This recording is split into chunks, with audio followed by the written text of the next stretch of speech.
You're in a room of 12 people and you think of a topic in the room. You want some candor around this topic. If I were to say to a group of people, what conversation should we really be having in the room today that we're not having?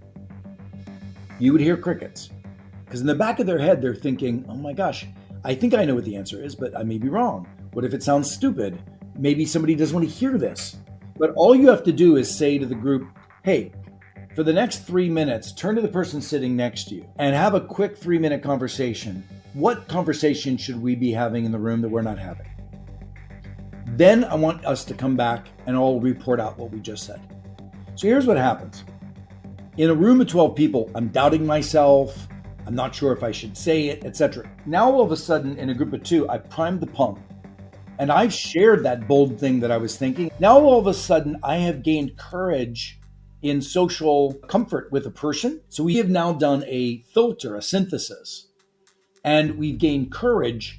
It's very different. It's not crickets. It's such a simple little shift. Welcome. Leaders seem to live between two spaces. On one hand, they seem to feel like they can't do enough for it to make a difference. And on the other side, they tell themselves that they're indispensable. But what if your biggest leadership strength, your decisiveness, your intelligence, your reliability, are all making your team structurally weak? You've probably never thought about that before.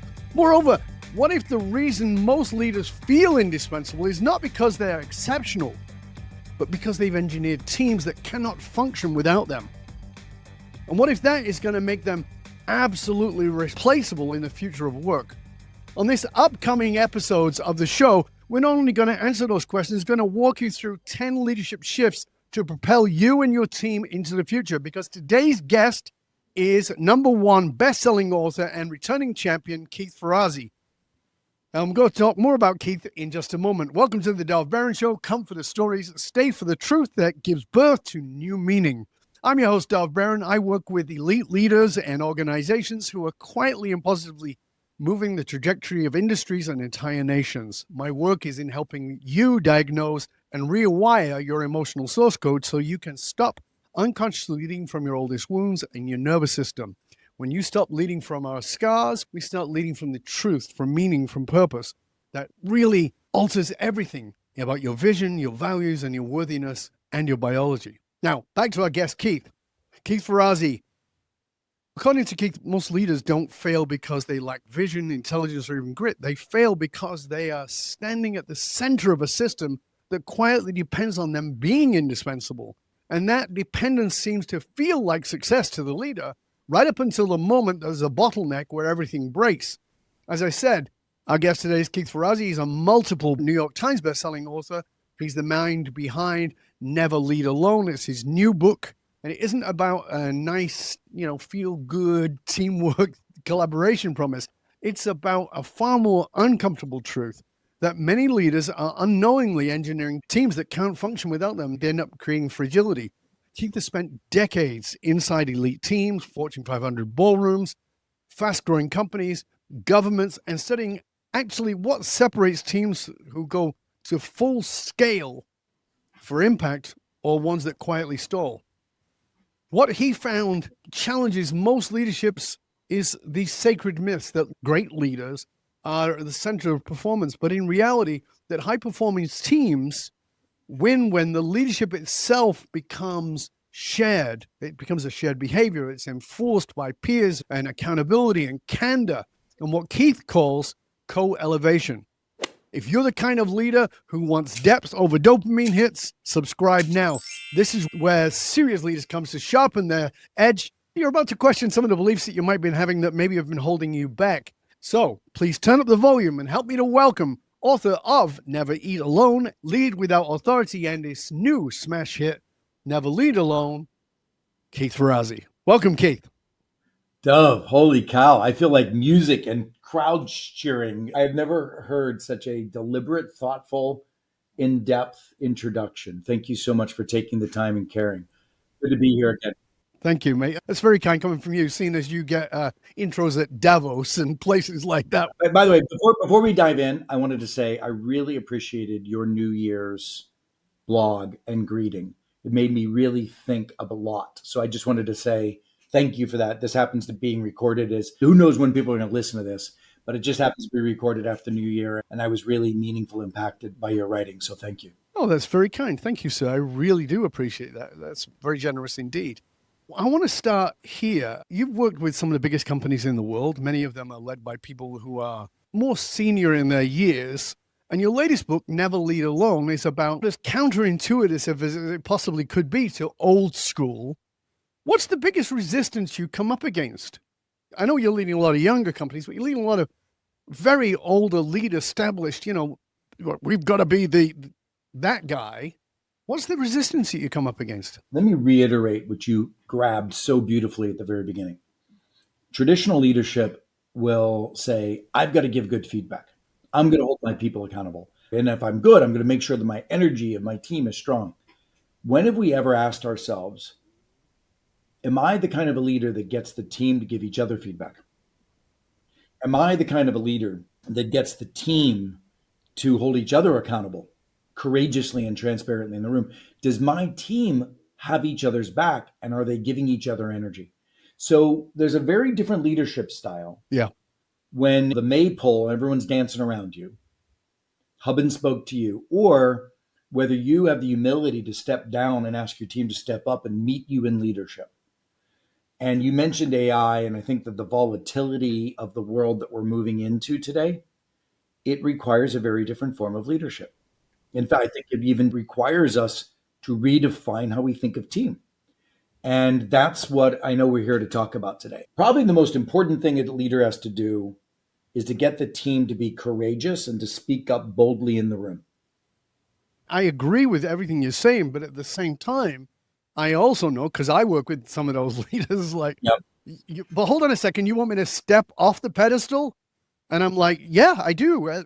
But I'm really wondering how you deal with that resistance, because it's so embedded. It's been embedded for 100 years. You're at the top of the pedestal and people are not eye to eye with you. I tell leaders all the time, listen, if you think you're going to get the truth from your people, good luck with that. It's almost impossible because you're impacting them economically. And if they piss you off, you could fire them, and then who's going to pay the mortgage? So how do you deal with it?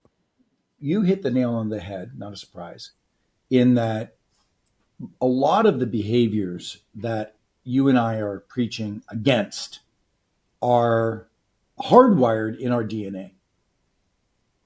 And there's a wonderful phrase that I use that I think I've talked about with you. You don't think your way to a new way of acting. You act your way to a new way of thinking. So let me break that down for you. What I mean by that is, if in my DNA, I am conflict avoidant and I'm resistant to speak up to a leader, and I'm also resistant to speak up against my peers in the room, because heck, that would be throwing them under the bus, and then they might throw me under the bus and blah, blah, blah. If I want to create a challenge culture, which I can promise you, a challenge culture is one of the attributes of a high-performing team that I saw when I was with Jeff Bezos's team at the early days of Amazon, or Jamie Dimon's team, reinventing financial services. These teams have challenge cultures. If you want that, you can't just expect that all of a sudden being told people will change their DNA. Have courage, speak up. They won't. I use process. And if you change the process of how people work, you can change the mindset. So you don't think your way to a new way of acting. You don't just teach people and say, be courageous and expect they're going to act differently. If you start giving them a new way of working, a new process, they can start to be more courageous. So I'll give you an example. If I have a meeting and there's 12 people in the room, you're only going to hear about 4 people's voice on any given subject. Either people are conflict avoidant, they might be political, they're going to wait until after to say something. One person may be taking up all the airtime, which is probably the leader. These things are happening. How do I get a room of 12 people to have their full voice and to challenge each other openly? Here it is. Let's say we have a topic like we're falling behind in sales. Let's not start the conversation in the meeting. Let's start it before. So what if you said to the 12 people in advance of the meeting, I want you to go into this document and everyone's going to see what everybody else writes, but what's the reason you think we're falling behind in sales? Write it down. What is a bold solution to that problem that you have identified? Write it down. Everybody gets a chance to write it down a week or two in advance. And then everybody gets a chance to read it. And everybody shows up in the room. Now we've engineered a conversation where you have, instead of 4 people thinking that they've been heard, you'll have 10 people feel that they've been heard. That's what our data shows in our research. So you can show up in the room and you see the differences of opinion, and you could organize an agenda, and you could even land the plane in one meeting. If you started the conversation in the meeting, you didn't have everybody heard. Now you're dealing with multiple meetings, shadow conversations, behind the scenes, all of that. So just a very simple process change of shifting and doing more collaboration in the cloud, so to speak, before the meeting and then showing up to land the plane. This is stuff I observed. So I coach large companies, but I also coach high-performing unicorns, kids out of Stanford, creating companies like Anthropic, etc. I coach those teams. They would never throw a meeting before they collaborated. Right. So it's a very simple process change. The book is loaded with very specific practices and process changes that help leaders change the DNA of their team through simple process and practice changes. So I love that. And I love that you've laid out a process that deals with that. From a psychology point of view, though, we know that human beings are conflict avoidant. They don't want to deal with conflict. And so even in those feedbacks of, oh, here's what I think is wrong, there are going to be some people who are going to, well, they're going to say, what's the general consensus? And I'll write that down. They're always away from the ice. So how do we deal with that? Yeah, but let me give you some data. When you do this asynchronous collaboration, when you ask people to collaborate in advance, people's psychological safety and likelihood of telling the truth goes up by 85%. Oh, wow. 85%. Sure, you still have a less of 15 that you'd like to have. Yes. But 85% increase is pretty good. It's pretty magnificent. And here's the point. I'll give you another example. You're in a room of 12 people and you think of a topic. You didn't have a chance to do it beforehand. You think of a topic in the room. You want some candor around this topic. If I were to say to a group of people, what conversation should we really be having in the room today that we're not having? You would hear crickets. Who in the hell? Because in the back of their head, they're thinking, oh my gosh, I think I know what the answer is, but I may be wrong. What if it sounds stupid? Maybe somebody doesn't want to hear this. But all you have to do is say to the group, hey, for the next 3 minutes, turn to the person sitting next to you and have a quick 3-minute conversation. What conversation should we be having in the room that we're not having? Then I want us to come back and all report out what we just said. So here's what happens. In a room of 12 people, I'm doubting myself. I'm not sure if I should say it, etc. Now, all of a sudden, in a group of 2, I primed the pump and I've shared that bold thing that I was thinking. And the person sitting next to me was like, oh, yeah, hell, it's exactly what I was thinking. Or it's like, oh, that's a great idea. Now, all of a sudden, I have gained courage in social comfort with a person. We might have even, like, maybe I had a stupid idea, really, and he had a better idea. And the 2 of us talking, I'm now more interested in his idea. So we've maybe even done a little synthesis of what is the best thing that the 2 of us have to share. So by the time we have a chance to report out, we have now done a filter, a synthesis, and we've gained courage. Now you have the conversation. It's very different. It's not crickets. Yeah. Like I said, it's such a simple little shift. Right. And yet it radically changed and I say it changed the culture. My DNA is still conflict avoidant. We might still not share with our wife what we're thinking, our husbands. And yet, in this new situation, we've become emboldened by the process that the leader gave us. Well, the fact of the matter psychologically is we are afraid of conflict at the level at which we feel we could lose something. The example I give all the time is, if my friends ask me, oh, what do you think of my new girlfriend or my new boyfriend? My answer is, don't ask me. And they go, why? So, because I'd like us to remain friends. And they go, you don't like her or you don't like him? No, that's not what I'm saying. What I'm saying is, I don't want to give my opinion because you will always decide on the other side because that's who you have to live with. And I'm good with that. That's your choice. It's not my business. And so it's about what do we have to lose? And what you're doing with this, which I really love, with this process is you're creating a way that it sort of sidebars that possibility of loss And that's really important. So you've hit on something. I put new language to it. I believe that what we used to call culture, Mm-hmm. I call a social contract. So you and I probably have friends where the social contract is we're going to always blow smoke up each other's butt and make each other feel good about each other. There's probably friends like that where we're just pleasant and nice and, oh my God, you look beautiful. What have you done with your, whatever it is? That's a social contract. I have to admit, I don't have any of those friends, but I understand.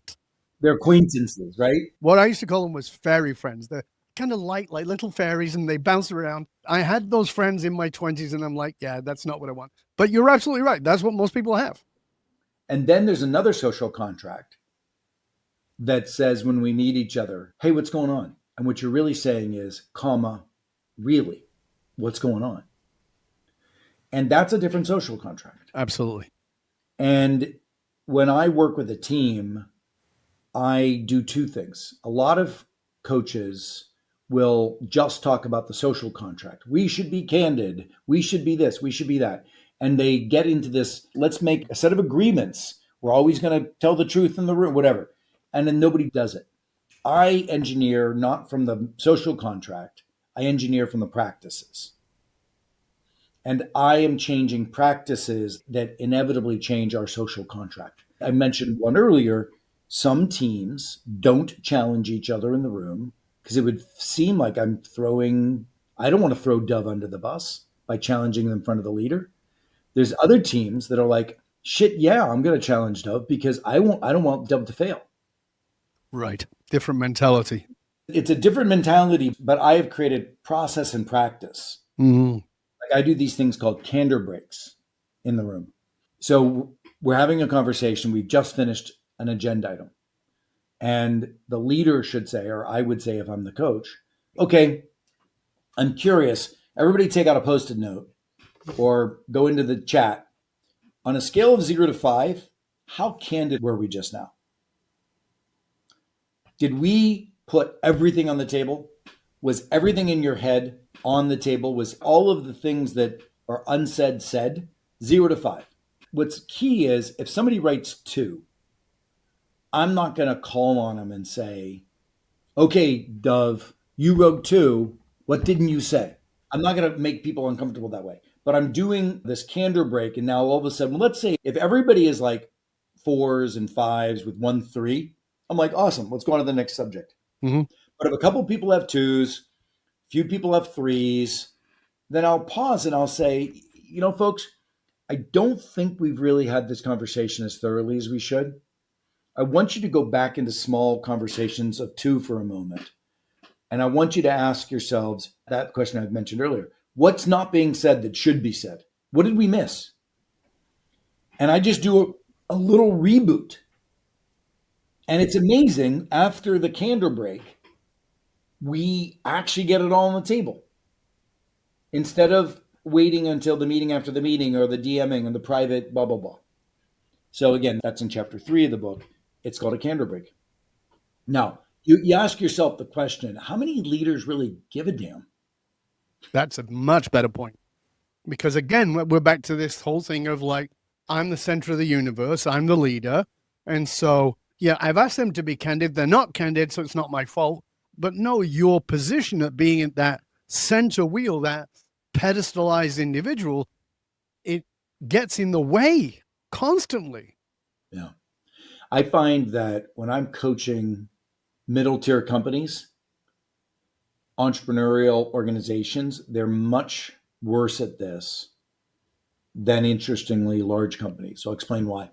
I find that large company leaders have realized that if they don't get the engine to work together, the wheels are going to fall off. Whereas a lot of small business people, entrepreneurs, middle tier companies, the CEO feels like they've got the vision, they're driving the execution, it's all on them, it's all on their shoulders. Whereas if you're a bigger company, it's very difficult to think that it's all on you. How could you possibly run manufacturing? How could you possibly run R&D? How could you possibly run the commercial side of the business? How could you possibly run? Whereas I think in the smaller the business, a lot of us, and this is true of me personally, has been one of my faults in work, which is early on in my life, I struggled with not thinking I was the smartest guy in the room. And frankly, early on in my life, I wasn't hiring some of the best people. I couldn't afford to hire peers. But I realized in retrospect, it's a double negative. I couldn't afford not to hire peers. Like I should have been hiring peers all along. Yes. So this is where you talk about this biggest challenge that company leaders have. Get your damn self out of the middle. The smartest leader I've ever met is somebody who said to me, my job is to not have any work to do. That's Isn't that fantastic. Genius? That's fantastic. Isn't that genius? Yeah, my absolutely. job is to not have any work to do. And how do they work together? And how do they create value? And how do we get the flywheel to work so that it's repeatable? My job is to not have any work to do. That's so good. So let me ask you, Keith, before teamship, co-elevation, before all those became your philosophy or your methodology, who did you feel like you needed to become in order to fit in? What part of yourself did you have to let go of to make it possible to get to teamship and co-elevation? This I'm still working on. Of course. Still working on. It's the shift from scarcity to abundance. Right. It's the shift from feeling like I'm not enough and therefore have to prove myself to believing that my job is to serve. And so I'm still struggling. I still work on it. But, it goes back to that kid who wrote Never Eat Alone, who was poor and had to scrap his way and create opportunity for himself versus bringing a group of people along and serving them to co-create a mission. So very big difference. Yeah, huge difference. But more than the idea, was there a moment when you because I'm really interested in that moment for you. There's many moments, many failures. I've written about them all along. And it's so funny because every time I write a book, I talk about the awakening that I previously had that got me here. And then I didn't realize until the next book that I had more awakenings to have. I love learning through pain. I obviously do because that's the only way I learn. I have to be beaten over the head like a pulp with a 2x4 until shit gets into my head. And so for me, it's a lot of pain. It's a lot of loss. When I was back at Deloitte and I'm sitting there in my big office, I was the youngest chief marketing officer in a big company. I had gotten to the premier of this organization when I was just not even 30 yet. I was 30 when I was chief marketing officer globally over at Deloitte. And a coach walks in my room because I had realized I was struggling and I wanted to get better. She walks into my room, she looks around, and my walls were lined with pictures of me with important people. And she looks at me, and the first thing she said is, there's not a single picture of your team in this room. And literally, I got it. And literally that day, I took them all off and I put them in a box. And that was an important moment for my team, I think. And I told my team that story. It wasn't that I got out of my way, and it wasn't that I stopped being a hub and spoke leader, and it wasn't that I stopped scarcity, but at least it's sort of like when I wrote a book called Who's Got Your Back, I studied small groups of people who were committed to each other's success. And I studied AA chapters. I studied Weight Watchers. I studied YPO forums. And one of the things they say about AA is the first day you walk into the room and you sit down and say, hi, I'm Joe, I'm an alcoholic, your life will never be the same because you at least now have admitted you've got a problem. Whereas in the past, you could deny it. So my ability to say, I am a Keith-centric leader and I'm taking these pictures off was only the beginning. It wasn't the end. But I would never go back. But just like that addiction process is that moment of owning that, and you might fall off the wagon many times, but at least you know that, okay, I can have the courage to admit that. That's profound. You talked about learning through pain, but that's the human condition. We like to tell ourselves something different, but it is the human condition. We learn through pain. That's how we all learn. The number one addiction of human beings is identity, and the number two addiction of human beings is familiarity and comfort. And familiarity and comfort is the same shit repeated. This kind of sucks, but I'm used to it. This kind of sucks, but it's what we've gotten used to. It's not so bad. It's that line from Fawlty Towers. It's not that bad. Yes, it is. It's shit. And so we wait until it piles upon us, and then we make some change. I fell off a mountain, got smashed to pieces, 120 feet. That was my fourth fall. People go, it must have changed your life. No, it embedded me in my ego. It made me more stubborn about my identity and my shit. It was only afterwards, 9 months later, when I went, oh my God, I can't keep repeating this identity. That's the challenge. Oftentimes the pain will embed you deeper in it. It's the awakening that takes the time. It's the awakening where you go, oh yeah, it's not the moment of taking the pictures off. It's the moment when you go down the road and you're presented with this new option of, oh, here's another photograph I could put up. And by the way, this is what I love about your work, because I'm using process and practice to help change people's DNA.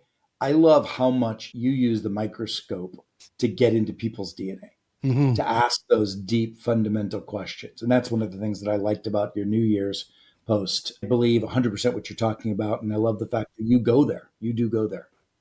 I just don't think we're often willing enough to go that level deeper or a couple of levels deeper. That's what I love about your work is I think you're a sly bastard. And I like that. And what I mean by that is my stuff, it comes at you like a hammer sometimes. It feels like, oh my God, I've got to deal with this. Yours does it in a very sly way. Here's a process. Go through this process. And then you go, oh, fuck. I'm now having to confront my shadow. And I love that, Keith. I love the way you've done that. I love how you pointed that out, because it is true. That's what I do. I'm like, listen, I'm not going to try to scare the shit out of you and tell you have to re-engineer your DNA. Let's just try this little exercise. We're going to just do this thing called a candor break. You sneaky bastard. We're going to do this kind of thing called an AC. It's like, but it is. And look, I know that it is very tough to do the work that you help people do, that core DNA change. I've come along and said, God bless those who do the deep work. And I do. And I think everybody should. But in the meantime, let me give you some shortcuts. Right. I love that. We're already at the end of part one of the show, and it's always a fabulous conversation with you, Keith. Thank you for that. And we're going to come back into part two of this delicious conversation with Keith. But before we do, Keith, please tell people where they can find out more about you, your resources, the books, and I know that you're involved in many different things. So take your time and let people know about that. Oh, that's very kind of you. The best place is through my books. My book, Never Lead Alone, has redefined the future of teamship and high-performing teams. Never Eat Alone, of course, really redefines how relationships, you and I have already talked about this in one of your podcasts, how relationships redefine our life. If you want to work with us as an individual to apply these things, then we have a wonderful program called Connected Success, connectedsuccess.com, which gives people an 8-week experience working with us to redefine your process practices, to open up opportunity, build better relationships, build better leadership, etc. So that's a good thing. And then look, LinkedIn, keithferrazzi.com, lots of cool shit that I do out there. Just follow me. And I recommend all of those and really recommend the books. So we're going to be back in just one click for part two of our delicious conversation with Keith Ferrazzi. Until then, stay curious, my friends, stay curious. Welcome back to part two of our delicious conversation with Keith Ferrazzi. As you know, Keith is a multiple New York Times best-selling author. Never Eat Alone is one of them, but his latest is Never Lead Alone. And it's really quite a new way of looking at things, because we've always thought about leadership as being this central piece and we've got to be the leader. Keith is really talking about this whole idea of getting out of the way so that your team can lead and so that you can lead each other and it can have more candor. We talked a lot about that in part one. I'm not going to go over all the things we covered in part one, but it is a sensational first part of the show.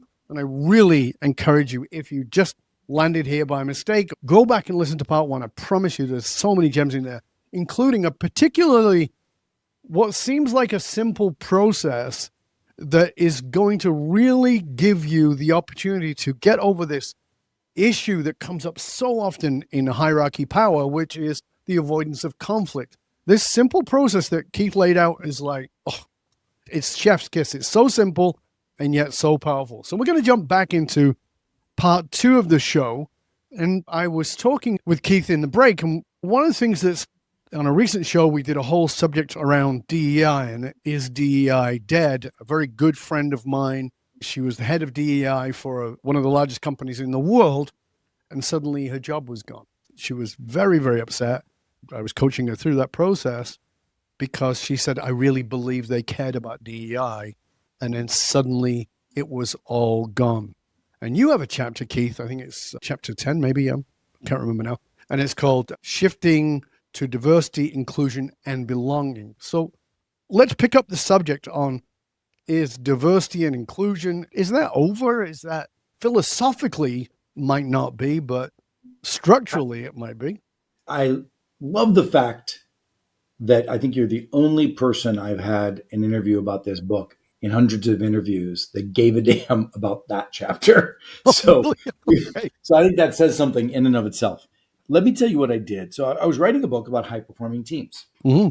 And I had my own methodology that we use to make sure that teams crush it from a business performance. And you and I both know a big part of that is what we talked about in the first show, which is high degree of challenge culture, right? But one of the things I asked myself is, what is the role of diversity? How do we gain more equitable conversations? And what does inclusion really mean and belonging really mean? And there was 2 pieces to that. What I started to realize as I was writing the book was so much of what I believe is at the basis of DE&I had already embedded in the book, because I actually believe that inclusion and equity are important. Let me explain what I mean by that. If you look at inclusion, how many leaders really want to get the broadest, most diverse set of opinions into their decision making? How many leaders go into a conversation thinking they kind of know the answer and are looking to execute their answer fast? And so they're really just asking you to buff off the edges of their ideas, as opposed to going into a question, which is, am I really curious about other people's point of view? And so as a result, very often rooms of conversation do not have equity. One voice is heard, a couple of voices are heard. So if you take a look at both inclusion and equity, forget about the fact that that might be mirrored to sexual orientation, gender, race, etc. I'm just talking about even ways of thinking. I'm not sure many leaders really appreciate or value those topics. So you and I could have a conversation as to whether they're valued, but I'd rather have a different conversation. Should they be valued? We can come back to fairness in a moment and whether or not the voices that should be heard are voices of people who look different and sound different. But I'm even just asking the question, is it valuable to get more voices into a conversation? That, I think, is one of the biggest misses of leaders. The answer is yes, it's valuable. Some of the greatest breakthroughs and innovations happen when diverse opinions clash and are forced with creative tension to come up with bold solutions that couldn't have existed with a single vantage point. AI, which we're going to spend a little more time on. Whose role is it to implement AI? Is it technology? Is it business? Is it HR? But we need the people side, the business process side, the technology side have to co-create an answer. So we will not have success in AI unless you can learn how to collaborate inclusively and to make sure all voices are heard. I want to spend some time on AI in a moment, but I really want to come back to what you were just saying there, because my argument all along, even back in the days when everybody was jumping on the DEI wagon, was if you're including people who look differently or come from different nationality, but they've all got the same mentality and you've got them all in khaki pants and a blue shirt, there's no diversity. It's got nothing to do with diversity. What we really need is what I call cognitive diversity, ways of thinking differently. It's important that we think differently. How do you think? So yes, I want people from other cultures because they don't have the same pre-frames. not because they're from Africa or because they're from China or wherever it is, but because they're not coming at it with the same pre-frames. We don't understand that in North America, that we have to get outside of ourselves. And that's why that's so vitally important. And as I wrote about in my new book, The Art of Belonging, is that people don't want to fit in anymore. This is dangerous. We're past that. That all came crashing down in COVID. People want a place to belong, a place where they feel like they can show up with all of themselves. Yeah. And one of the things that we say is bring people in and say, okay, we're hiring you because you're so good at X or Y. That's table stakes. But what else are you really good at that we don't know about or that we don't maybe even need? And let's give you a couple of hours or a few hours a month to work on that, because you can add value through that. And it may give you a way of thinking about this thing you work on differently. So we have to create skunkworks of intelligence, skunkworks of innovation, not for necessarily creation, but for the way people think, and that people want to show up belonging, feeling like I don't have to wear the khaki pants and the blue shirt. For me, I don't care if you show up in a dress and a beard. Who gives a crap? Whatever lights your candle, I just want you to be a decent human being who can add value and is willing to collaborate. If we can do that, then people will feel like they want to be there. You don't have to force people back to work. This is their community. They want to belong there. Yeah. Well, look, this is what I came up with. So I'd written this book, and then I said off the fly, I went to a couple of friends of mine, like your friend who was running DE&I. And I said, if you were leading a team and you wanted to be the perfect representation of DE&I in your dream, what would you do for them? How would you coach them? What would you do over the next 6 months with them? And I'll be honest, they didn't have an answer. So many DE&I leaders, we interviewed 20 DE&I leaders and asked the question, how does DE&I show up in the fabric of how a team works together in a way that advances the business? Many of them thought about it from the perspective of enterprise. Do we have the right number of people in slots that are women? Do we have the right number of minorities in slots, et cetera? And they also thought about it from a personal perspective. Are there unintended biases in how people are showing up, et cetera? But none of them ever asked the question, how does DE&I better impact work collaboration? So that's the chapter I wanted to write. Mm-hmm. And what I realized when I started writing it, I had already written it in 2 different places in the book before I started. So the chapter about DE&I comes later in the book, but it had to come there because there's a whole chapter in the book about making a team feel like they belong, the relationship chapter. Yep. And how do you get a team to be committed to each other's success? Well, I had already put that in the book because that's an important element of business success, to get a team to have each other's back. Then there was another chapter about candor and having full throttled voice in the room. Well, that's a chapter that I would have put in the DE&I chapter, but there it was in chapter 3 around candor. Right. And then in chapter 6, I was talking about inclusion, where I said the definition of team isn't who reports to you. It's who you need to get their opinion, to get the job done, and be surprised and open up the aperture and be more inclusive, because you might be surprised who has a point of view that could crack the code on something. So now I've got inclusion, chapter 6, which is really a chapter about collaboration. Equity, chapter 3, which is really a chapter about candor, right? And belonging, chapters 4 and 5, which are about relationships, shared resilience, having each other's back. So I looked at that and I was like, oh shit, what's left for this chapter? Part of it was just pointing out that we should have been thinking about DE&I all along and how we do the work. But then there was something left that I wanted to put in this chapter. And it was a chapter about sameness and otherness. And I asked some of the more thoughtful heads of DE&I, they listed all the things I just mentioned: equity, inclusion, belonging, etc. But then when I said, what else is there? What would you do for a team if you were coaching them for 6 months and wanted them to be the emblem of DE&I for you? And one person said, I would make sure that everybody knew, despite how different we think we are, we're more the same than not. Yeah. And then another person said just the opposite, which is, I want people to really embrace the fact that all of us have felt what it's like to be other. Yeah. Both are true. I thought those were beautiful things. And that's what new IP I introduced in that chapter later. How do you get a team to realize that there's more sameness? And how do you get teams to realize that there's actually a lot of other? And those were beautiful ways to anchor that chapter, but I had already covered everything else prior. Beautiful. I love that. This is the thing is what I always talk about is you're not special, but you are unique. That's my language for it. Like if you think you're special, you're better than. But if you understand you're unique, you also understand that everybody's unique. So everybody's unique. Tell me what you've got. You've got something there that's really delicious, and I want to find out what that is.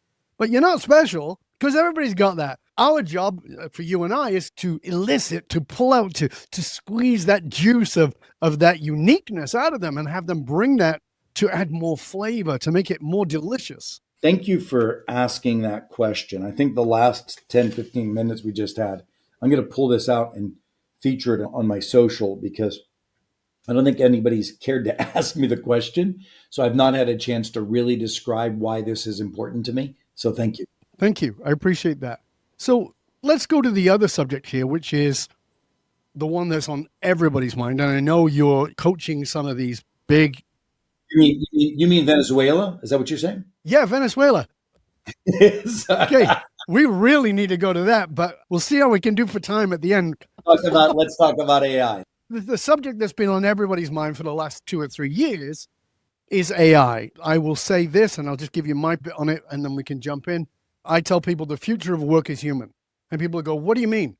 And I go, in the age of AI is going to take everything that is repeatable. But the part of us that is the most human part of us is where we will add the most value. People were talking about soft skills for the last 50 years. And it's like now the most valuable hard skill is a soft skill because all the hard stuff can be done by machines and probably should be. And so we've got to be more in touch with our humanity. We've got to be more emotionally intelligent, more emotionally mature, different than emotionally intelligent.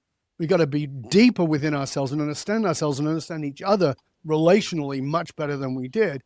But there's still this fear around AI coming into the workplace, and the middle leadership side of it is terrifying to a lot of people. I know you're very directly involved with AI companies. Tell us what you're seeing there around leadership and AI. Wow. Very big palette you gave me to paint on here. So let me try to break it into some interesting bits. So first of all, the societal question of how much will AI displace humans in the workplace? Mm-hmm.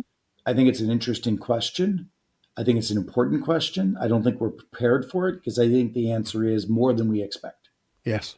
And so we could park that off to the side and talk about, do we have a social safety net? Why aren't we creating one? Whose job is it to create? Is it the government? Is it the large LLMs, et cetera? Put that aside. But in the short term, I would say this: figuring out how AI and humans work more interdependently together is going to be an evolution. Mm-hmm. And number one, it should not be measured in AI adoption of tools. So in other words, if somebody comes along to me and says, we have 80% adoption of Claude in our organizations, I'd say, congratulations, but that's irrelevant to me. Mm-hmm. I want to know whether you've taken 20% of your supply chain costs out. Right. I want to know whether your customer experience scores have gone up 30%, while the expense of your customer experience organization has gone down 30%. Mm-hmm. Which, yes, probably means that some people have lost their jobs who used to be call center reps, but now we're having direct conversations with AI. So the most important thing is to start recognizing that AI needs to be a tool for transformation. And therefore, you should be judging its success on whether you're transforming real business outcomes. The next thing is you're only going to get it done if you work interdependently across functions. So technology doesn't lead it, the business doesn't lead it, HR certainly doesn't lead it, but they all lead it. So the leaders of AI are going to be those who can Sherpa a group of people up a hill using this new tool, which very quickly is going to become more of a teammate. So pretty quickly, AI is going to get smart enough to not just be a tool, but a teammate. And it's interesting, when I work with AI native companies, there's a young man who created a company called Distal, and they're like a next generation AI Palantir. So they're a consultancy for AI. And he has built a multi-billion-dollar valued company with 12 people. He figures out when he wants something to be built in his company, how does AI do it? And then the question is, and how do humans augment that to make it better and make it work? So most people are asking the question because we're sitting on a bunch of people in our company. Most people ask the question, how does AI help my sales organization? He asked the question, how does AI do my selling? And what do we need people for? And then he builds people into the process. So what I can tell you is that he's building a much more efficient organization that's getting better leverage and use out of the tools. It is absolutely doing what you're saying, which is it is engineering the human element and being very clear. I need people for this, for sure. But he's coming at it from the perspective of AI can do everything until it can't. Whereas most of us look at the question of humans can do everything. How does AI help? So that's a very interesting difference in looking at being what I would call an AI first company versus being a traditional company using the tools of AI. Do you have any concerns about AI? I have massive concerns about whether or not, this is what I mentioned earlier, whether society is prepared for the speed that job loss is going to occur. Do I believe that a generation from now, we will have found our equilibrium and AI is going to be doing what it does and people do what they do, et cetera? So if we have 5% American unemployment today, I think there's like 5% of the American workforce is call center workers. Mm-hmm. That's kind of going to go down to 1%. Yeah. So I take the 5% of unemployment and I add 4 to that. Now we're at 9. That's pretty high. Yeah. You take a look at truckers, other people who are driving cars for a living. Right. And you walk around Los Angeles and you see how frequently Waymo, every 5th car is a Waymo. Oh, yeah. So all of a sudden you ask the question, okay, I might maybe stack another 4% unemployment. Pretty quickly on these jobs, you're going to hit 15, 20% American unemployment, I think. And I think it's going to happen so fast that we're not going to replace those jobs in a short period of time. And I'm fearful that there will be economic disruption, social disruption, and there's going to be a lot of pissed off people. Well, economic disruption is one thing, but social disruption is a far other. So back in the day, I'm trying to remember his name now, Andrew Yang, yeah, was talking about universal basic income. And by the way, Elon Musk supported that enormously at the time when he was part of what Yang was doing. The challenge with this is I don't want to be part of that system because I don't want to be dependent on the government for my money or for my dignity or for them if they decide that I'm misbehaving in some way to say, oh, well, we're cutting you off and now I don't eat. Oh, no, I haven't got anywhere to live. That's a totalitarian system put about by AI and crypto and all the other things. So I had a conversation the other day with one of the early investors in Uber. He was one of the very seed funders, and he was one of the people that brought the idea of a self-driving car program to Uber. He claims. I wasn't there, just a conversation. And he had a vision. He said, look, almost a decade before, or maybe at least 8 years before we saw every 5th car was a Waymo, Mm-hmm. He said, I think we're going to have a problem here because our drivers are going to see us as competitor and we're displacing our drivers with self-driving cars. He said, what I think we should do is with every car we put into the market, we should allow our drivers to own those cars with us. He said, I don't believe in universal basic income. And Andrew Yang's a friend of mine. I believe that some version of that is understandable. A buddy of mine, Peter Diamandis, recently interviewed Elon Musk on a podcast, and I saw Elon's conversation about this very subject. Mm-hmm. But this guy from Uber said, I think what we need is universal basic ownership. Right. And he had the idea that corporations need to be enlightened enough to invite their exiting employees into co-ownership. So instead of just firing everybody, right, giving them a chance to buy into the future. Now, that does require an enlightened leader to take some responsibility and not just assume that's government's job. It also requires some income on the part of that person because You can finance it, but yes, it does. if you're a driver for Uber, you're probably not making much money. You've not probably got a ton of money in the bank that you can go, oh, well, I'll put in 20, 30, 50 grand into whatever this is. But you could also have the bank of Uber and you could finance it. Right. But I think the bigger point that you and I are making is this is where entrepreneurs who are running these big LLMs and companies, I think they should be leaning into this question and answering it, not assuming that it's not their job. I don't think the government's the most effective place to run stuff. Right. No, I'm not interested in that. Somebody I've known for many years who's interesting guy named Dr. Oz. Yep. Mehmet is now responsible for reinventing $1.7 trillion of how our government spends its money. It's the single largest budget item in the US government is Medicare, Medicaid. He's reinventing Medicare, Medicaid for an AI era and trying to figure out how do we not waste. And it's interesting because in America, where we actually have double the spending per capita in healthcare, we have half the results. We still have the highest female mortality and childbirth and like all of these crazy numbers. So we're shit at effective spending of our healthcare. And he's coming along saying, how does AI and how does technology reinvent how America spends its money in healthcare? So it's really cool stuff's happening, but it does require a shift. I personally don't trust government to figure these things out. No, I'm with you. I don't trust government to figure these things out. I'm not sure that I also trust 5 companies in the world to do it either. This is the other side of it. Yeah. When you look at that now most of the wealth in the world is owned by 5 companies, it's like, oh, that's not good either. There's got to be something in between that.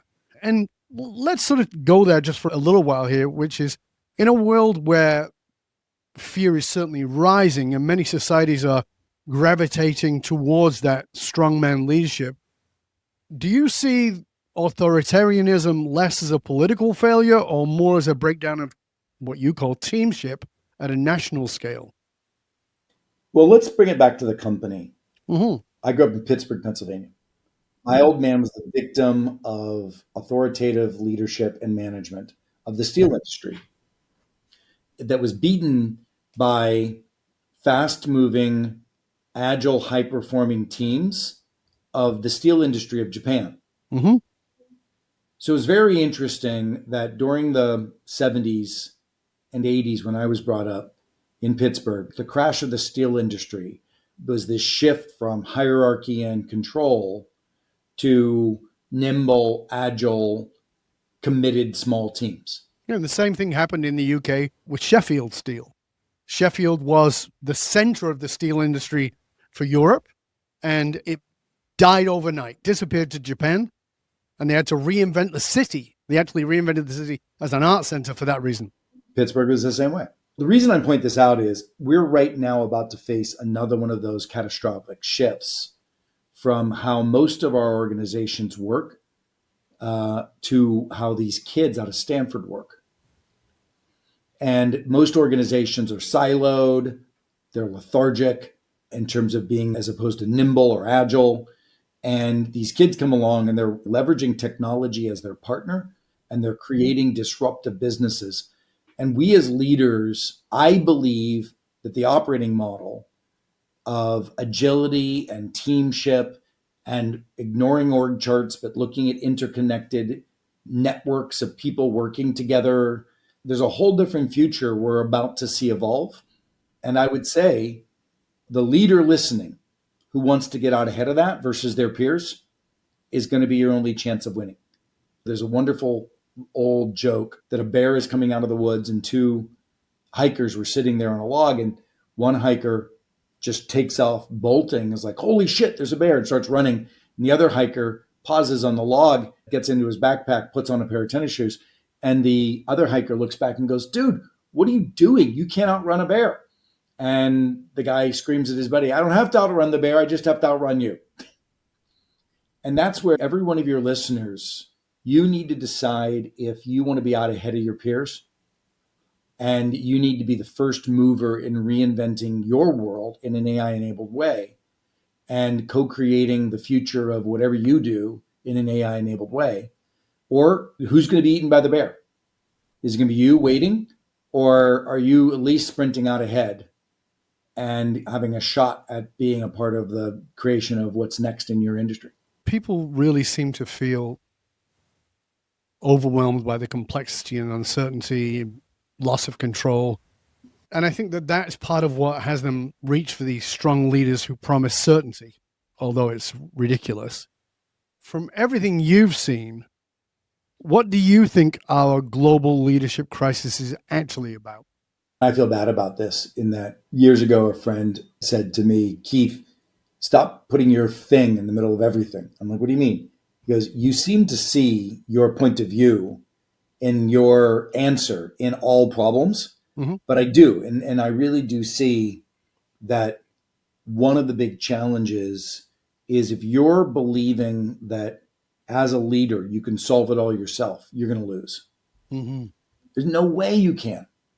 Like, even in my little world, being a thought leader in high performing teams, I was massively influenced by a friend of mine named Peter Diamandis, who's a major futurist. He's been telling me for 10 years that if the future of your business isn't AI enabled, you won't be in business. Right. 10 years ago, before ChatGPT in 2003 had its big flash. You as a leader need to create a team that will inspire and push you out ahead of your comfort zone. And inside of your organization, whether if you're not the CEO, but you're the head of sales, then you need to be co-creating with your CIO the future of sales in an AI-enabled way. You need to be working with your HR organization to figure out, when I no longer need my call center, how am I managing that transition? How am I handling the people transformation? How do I get a group of people that might not have a job in 2 years to be a part of the transition between now and then? The guy at Uber said, let's make them part owners in what they're creating. So it's like, these are very bold, innovative questions that I'm just suggesting that if you think it's on your shoulders, you're going to lose. Right. You need to run a team, and that team isn't about who you control. It's about who you're going to co-create with to come up with breakthrough answers. So final question as we finish up it. If you're speaking directly to a leader listening right now who feels the pressure to be that strong one that you've just been talking about for their team, for their company, or even maybe for their country, what would you want them to understand about the hidden costs of carrying everything alone, or this idea of carrying everything alone? Yeah. Well, you know what I might just do? I'm going to answer it slightly differently. I want to be an activist. I want to give them something to do, not something to think about. Mm-hmm. I got lucky. I fell in love during the pandemic with a venture capitalist in the Bay Area who worked at one of the big VCs. So I started spending more time up in San Francisco. Mm-hmm. It blew me away. Just hanging out with these kids who are thinking differently than we do from an AI first perspective. Right. It blew me away. And I now consider them my mentors. It's almost like Jack Welch went out in 1999 when the internet came along. He started getting everybody in his executive team to create a kid who was a mentor teaching them the internet. I think what I'm just advise all of us to do is start to adopt AI native entrepreneurs as teachers and just learn from them. No matter where you live, there's an incubator somewhere that has AI native kids starting businesses. Go spend some time with them. That to me is the simplest thing to do. Immerse yourself, have the humility of stepping off the pedestal of your grandiosity of being important and step down into the unknown and learn as a native on your way up to recreating yourself. Perfect advice. Beautiful. I absolutely love it. Keith, this has been, as always, a fabulous conversation. Thank you so much for your time. Thank you for your commitment. Thank you for all that you do. I want to make sure that people can find you. Please tell people where they can find out more about you and all of your wonderful resources. Yeah, look, my books are where most of my consummate work is. My new book, Never Lead Alone, grab it. It's short. It's amazing. Gives you a lot of pithy practices that will transform your culture. But then at LinkedIn is where I publish ongoing a lot of the stuff I'm doing that I'm publishing all over the place around AI. It ultimately makes its way back to LinkedIn. And if you as an individual want to go on a journey with me and my team and apply what we're doing, obviously I'm a coach and I coach teams, but go to this thing called connectedsuccess.com, where we teach any individual to embrace relationships in this modern era in a more powerful way. And you'll be a part of our ecosystem. And it's an 8-week program, but you graduate and you're part of this forever. So check out connectedsuccess.com. Highly recommend you go check that out. The great team doing great work there. For the rest of you, thank you so much for tuning in. For those who understand, those who control the meaning for the tribe also control the movement of the tribe. Leaders who are committed to positively shaping the political and business landscape know that they must tap into what drives human behavior. I'm Dov Baron. I work with elite leaders across industries who are committed to soulfully guiding the destiny of the world, showing businesses, teams, and leaders how to harness their emotional source code to move their tribe. Because unified, actualized meaning is the single monolithic difference between mediocrity and greatness for individuals and companies. Remember, we need your help in staying relevant, so please go to wherever it is that you tune into the show from. And do us a favor, rate, review, and subscribe to the show. And of course, a big thank you to you for being a regular listener and for sharing the show with everybody you know. Till next time, stay curious, my friends. Stay curious about how you can get out of the middle and empower those around you. How you can create a culture of collaboration that is based on candor. Following the practices that Keith has laid out in his new book and on this show, there's a lot that can happen where you can get out of the way and make it so much better. I'm Dov Baron. I'm here to assist you, tapping into your deepest meaning to reach that next level of clarity, focus, purpose, and profit in your business, in your life, and in your leadership impact. And I am out.